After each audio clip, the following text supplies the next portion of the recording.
Hello students, welcome back. In the last session, we have discussed different forms of interface implementation and difference between interfaces and abstract classes. In today's session, we will discuss one more concept, that is packages in Java. So packages are like a containers which contains classes and interface. So let's start with packages.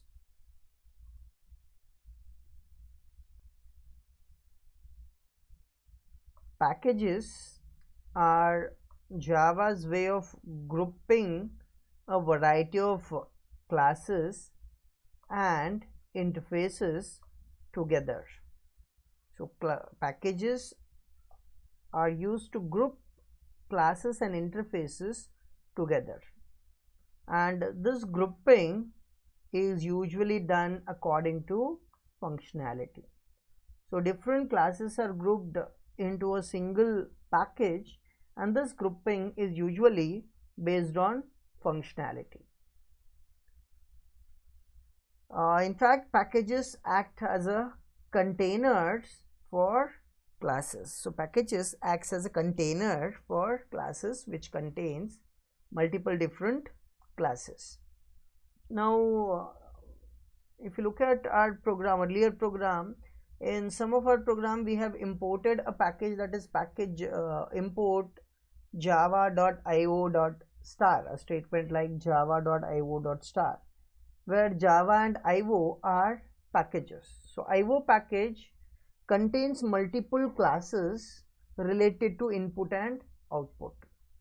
So packages are used to contain the classes, are used to group the classes according to functionality. Like I said, IO package contains IO related classes and interfaces. Same way we can have different packages for different to store different classes. Okay, by organizing classes in packages, we achieve the following benefits. Now, what are the benefits of organizing classes into packages? Now, the first is the classes contained in packages of other programs can be easily reused. If a classes are stored in a packages, we can easily reuse those classes. If some functionality from the classes which are contained in the packages are required in our program, so those classes we can easily import if we keep those classes into packages.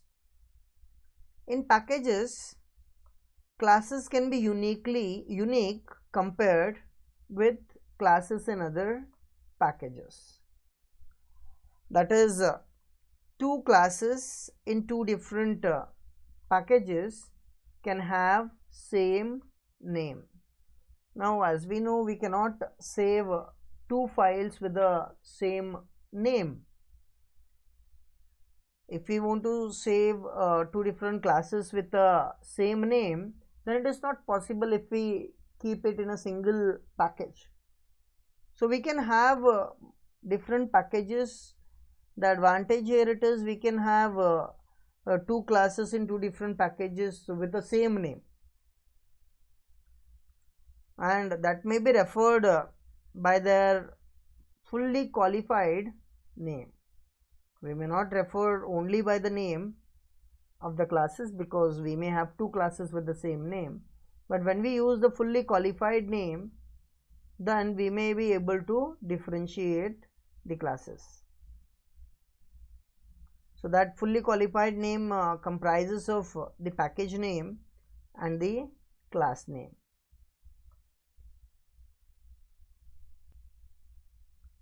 Second, packages provide a way to hide classes, thus preventing other programs or packages from accessing classes that are meant for internal use only. So we may want to have some classes for internal use, and those classes we don't want others to see.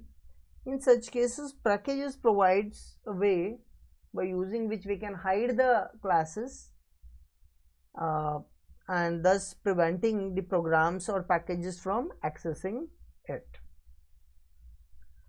Then packages also provides a way for separating design from coding.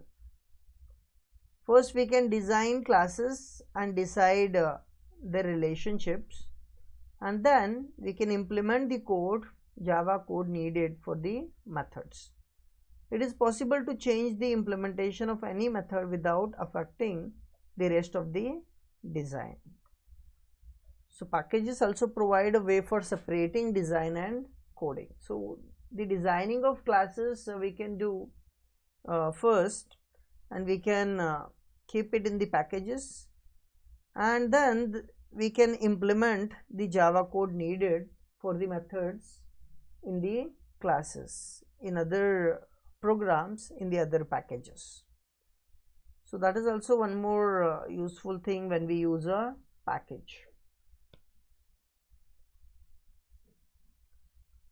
The Java packages are actually classified into two types. These are the first category is known as Java system packages, and the second is known as user defined packages. Now we will discuss this one by one. For system packages, as the name suggests, system packages, these are predefined packages that are provided by the Java system. So Java system provides a large number of classes grouped into different packages according to functionality. So Java system provides us with so many predefined classes which are grouped into different packages. Like I've said, the package IO contains input output related classes.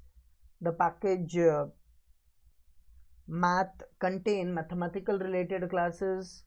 The package, there is a package called as AWT which contains GUI related classes. So there are so many predefined packages which are available and which stores related classes. So Java system provides us with these predefined packages. Okay, the following figure actually shows the functional breakdown of packages that are frequently used in the programs. Java system packages are grouped into a top level package, that is Java. Inside Java we have sub packages. We have a sub package like we have a package lang, which includes language related classes. We have package util, that is utility package. We have package IO, that means input output package. Then we have a package called as AWT, which is abstract windowing toolkit package, which includes graphical user interface classes. A package net, that includes network related classes. There's a package applet which includes the applet related classes and interfaces. So Java system packages, we have some important system packages here which are grouped inside a top level package, that is Java. Okay, some description about these system packages which we have seen. So this table contains package names and the contents of the package. So the package java.lang contains language support classes. These are the classes that Java compiler itself uses, and therefore they are automatically imported. Now this is important. So java.lang package, it is the package which is automatically imported by the compiler. If you're using some of the classes from java.lang, no need to import the java.lang package because it is automatically imported, remember. So if somebody asks which is the package automatically imported by the compiler, it is java.lang package. And they include classes for primitive types, strings, math functions, threads, and exceptions. So all these belongs to java.lang package. Okay, next java.util package. So this util package, it is language utilities. It includes language utilities such as arrays, hash tables, random numbers, date, even our package, our class like scanner class, which belongs to java.util package, even the vector class which we have studied, even that vector, it belongs to java.util. So whenever we have used vector in the program or scanner in the program, we have always imported a package that is java.util package, because those classes belongs to this java.util package.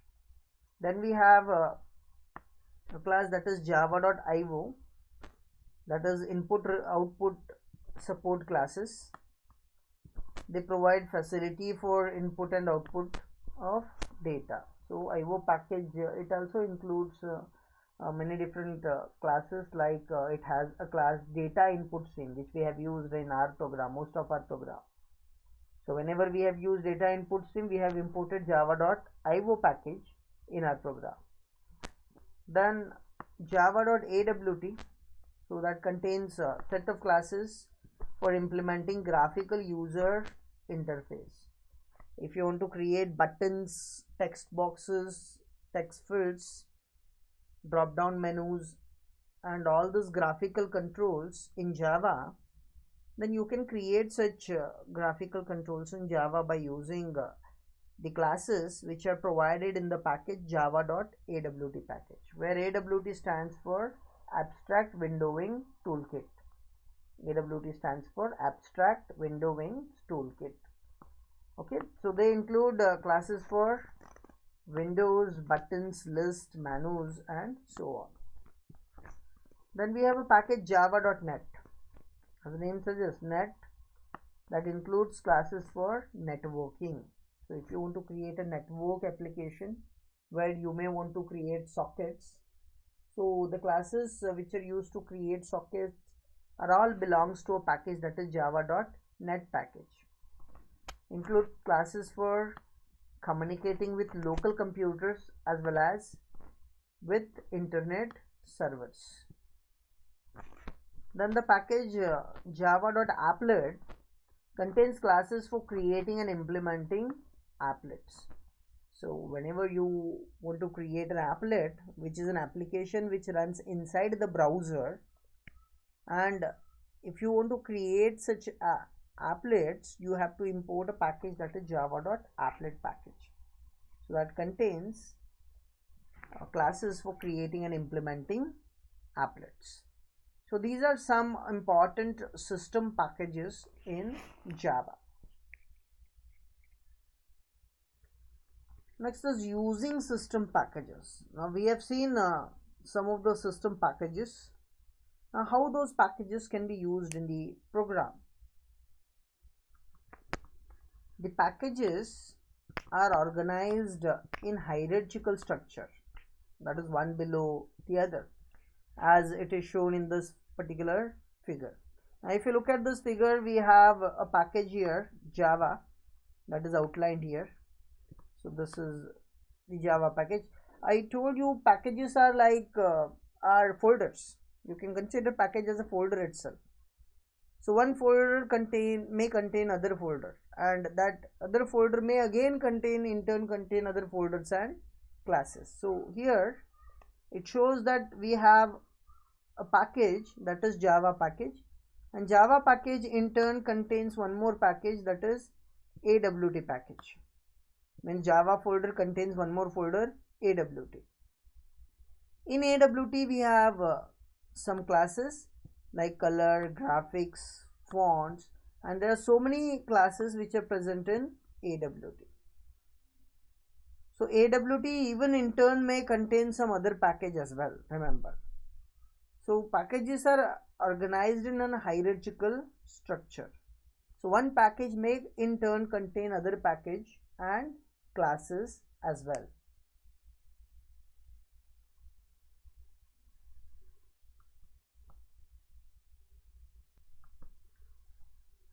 Okay, there are two different ways of accessing the classes stored in a package. Now, suppose if you want to access the package which is stored, access the classes which are stored in a package. Suppose we have some classes stored in a package, that is IO package. Then how we can access those classes? If you want to access any classes stored in any package, the one thing which you have to do is you have to import the classes first. So how we can import? There are two ways. You can see it here in the image. So we can either import it by using the fully qualified name, like import the package name in the name of the package where the class is located, and then the name of the class which you want to import. And how it is separated? It is separated by a dot in between. So package name dot the class name which you want to import. Suppose in most of our program we have used a class called as data input stream. The class we have used it is data input stream, and if you want the class data input stream, we can use an import statement like import then Java, because this is the top level package. So java.io, so Java package contains an IO package, so java.io dot data input stream. Now after IO package, in the IO package actually we have a class called as data input stream, and that is the reason the address to import the data input stream, it is java.io dot data input stream semicolon. So this is the first way, or one way of accessing a class which is present in a package. There is another way. If you look at here, we have another way, that is import package name dot star semicolon. Now this dot star, what it specifies, the star what it specifies, star simply says all. Star means all. In case, suppose if I want to import all the classes which are present in a particular package, then I can go for package name dot star. It will import all the packages, all the classes present in the package. If you want to import only a particular class present in a package, you can go for the first syntax where you use package name dot class name. But if you want to import all the classes present in a particular package, then you can use a syntax that is package name dot star. For example, again, if I want to import all the classes present in IO package, instead of only importing data input stream, if I want to import all the classes present in IO package, I may use an import statement, that is import java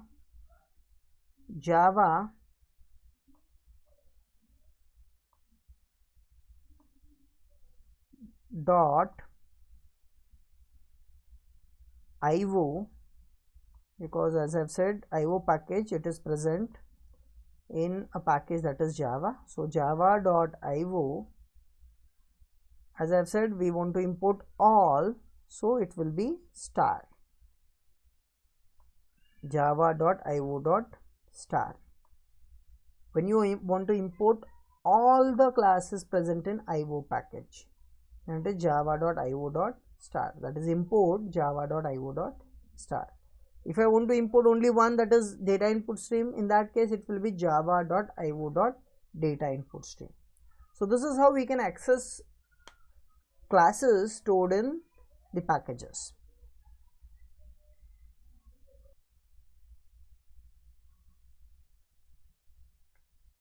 Naming conventions. So there are naming conventions even for packages. because that will help us distinguish between classes and packages. Otherwise it is very difficult to identify a class and a package, because the classes are always stored inside a package. So when we try to address or access a particular class, and if there is no naming convention, then it will be very difficult to identify or differentiate a class from a package. So packages begin with lowercase letters. So you can say packages always written in lowercase letters. Whenever you create a package, it is written in a lowercase letter. So all predefined packages also, like I said, we have a package Java, we have a package Lang, we have a package IO, we have a package util, we have a package net. All those package names are always written in small case, remember. And this makes it easy for users to distinguish package names from class names when looking at an explicit reference to a class. One example is given here. In this example, if you look at, we are trying to access a function sqrt, square root function, which calculates the square root, and to which we are passing a variable. So what this function does, it calculates square root. Now how we can access this function square root? One way, we can import the class math, because if you look at math contains square root, math.sqrt. So we can import math package and we can directly use square root function. Or if you're not importing, you can go for direct the complete address of the square root function. So that is Java, the package Java dot package lang dot the class. So this is the class, actually this is not package, class math dot square root. Now how I differentiated this as a class, not as a package? Because if you look at the first letter in this, it is capital. As per the naming conventions which we have studied earlier also, class names always begins with a capital letter, whereas in the first two, that is Java and Lang, all the letters are small. That means it is a package. Whereas in case of math, the first letter it is capital, so we can say this is a class, and sqrt, it is a function, because we have a brackets after that, round brackets, means this is a function which is part of math package, math class. So math class contains sqrt function. So by using the naming convention, we can differentiate between it. If there are no naming conventions, then it is very difficult to differentiate between the class math and the package lang. So this is, lang is a package name, math is a class name, and sqrt, it is a method name. So this is how we can differentiate it, and these are the naming conventions. So we have to always remember that we need to follow naming conventions while writing our programs too. Okay, we will stop here today. In the next session, we will continue our discussion of packages, where we will study creating the packages. Okay, so that's it in today's session. Thank you.